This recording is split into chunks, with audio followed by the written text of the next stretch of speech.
Hi, this is Cameron Thorne. Continuing on talking about our time mastery.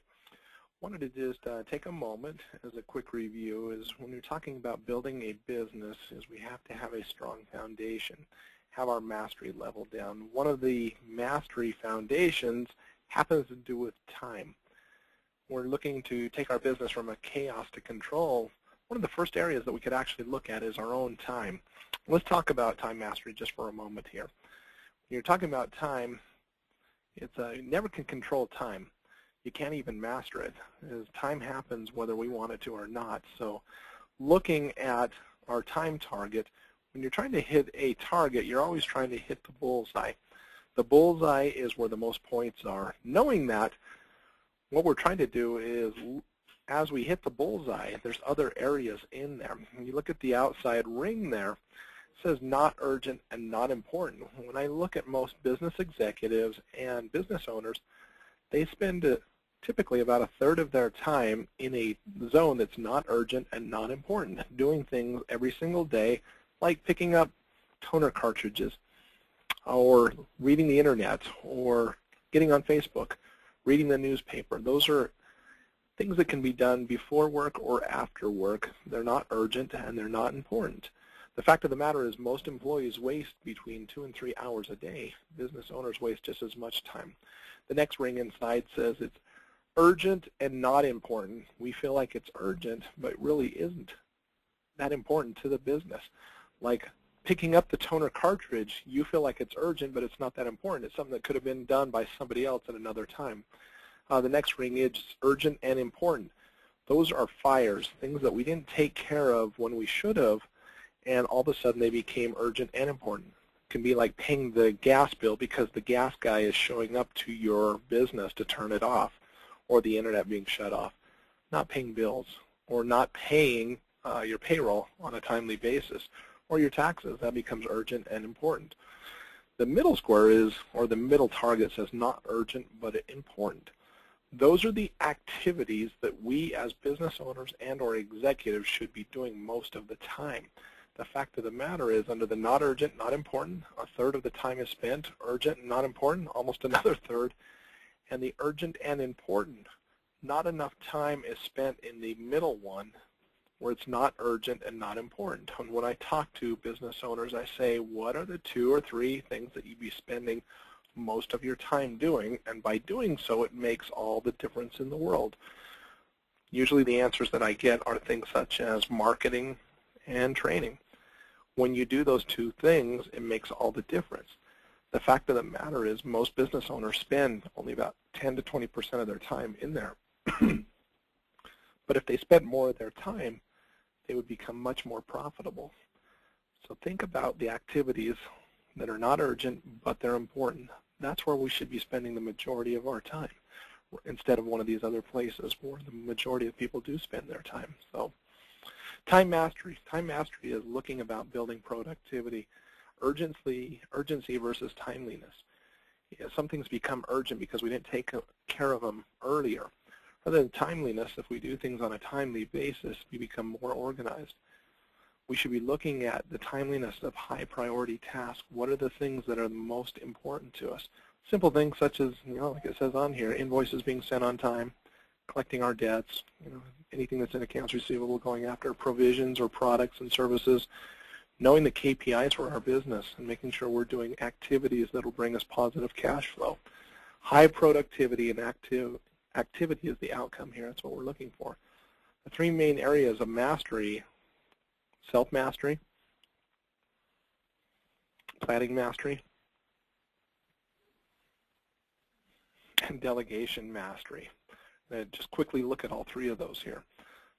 Under self-mastery, there's no such thing as time management, as I said earlier. You have to focus on your self-management. How do you control yourself? Doing what needs to be done. Do the hardest thing first. Get those things out of the way, rather than just putting out small fires and dealing with what is right in front of you, which tends, the squeaky wheel always gets the grease. How do you plan it so there's not so many squeaky wheels? Or do you set a time every single day that you can handle those squeaky wheels? What is the most important project you can do to improve your business? If you're only spending 10% of your time on that, What if we could double that? What would that actually do to your bottom line? When you start doing this, usually it takes outside discipline, and then people eventually develop their internal discipline. But self-development work is a must. You've got to get better. You do that by educating yourself, learning from the best, having somebody hold you accountable. What do we ask our owners to do that I work with? Make a list of the next day's task at the end of each day or at the beginning of each day, and then prioritize them. Break them into A, B, or C priorities. The A priorities are the ones that always have to get done first. B's don't get done until the A's are 100% completed, and the C priorities, they're delegated. Make sure you always have goals to focus. Make sure they're in front of you, and use your goals to actually make your daily priorities. If you know that you're supposed to make so much each day, make sure that's in front of you, and put tasks in front of you that'll make sure that you earn that. Make sure you have a 90-day planning system. Planning mastery.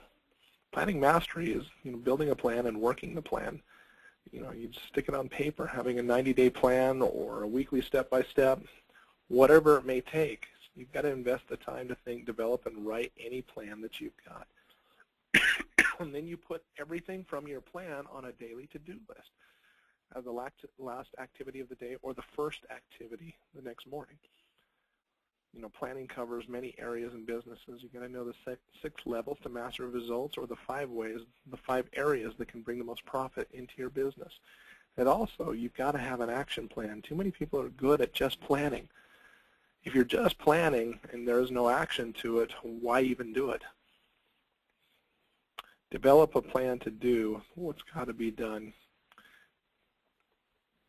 A good plan is a simple plan, and make sure put that back up again, is if you make it too complex, you never get it done. I find too many people that when I go do the 90-day seminars, they've got 200 things on the paper. I know that they're not going to get any of them done. Very rarely do people write that many things and get them done. A lot of things they're writing down are simple steps, but they're so disorganized and they're not simple, and so they simply just don't get it done. Delegation mastery. Delegation is simply that, is what is your time worth? I did an experiment with one of my clients, said, what is your time worth? He was a carpet cleaner, did about $450,000, found out how many hours he was working a day, and based on what he had told me, his time was worth about $164 an hour. When he was out there doing the 2 most important things in his business, being finding work and training, his time was worth $150 and sometimes even as much as $200 an hour. Knowing that, sometimes I would catch this person going out and buying the toner cartridges, going out and buying the lunch and stuff like that, rather than having somebody that makes $12, $14 an hour do it. What is your time worth? If you know what it's worth, why are you doing the things that you don't need to do? Find those things that you don't need to do. Get rid of those that don't make you productive. Find the hours every day so that you can work on your business and do those things that are the most important to it. Delegation is as much about training the owner to let go as it is the team. A lot of times the owner likes to do those simple things. He's always done them, and so you have to train them as well. So, talked about time mastery today. To find out more, please give me a call. Have a great day.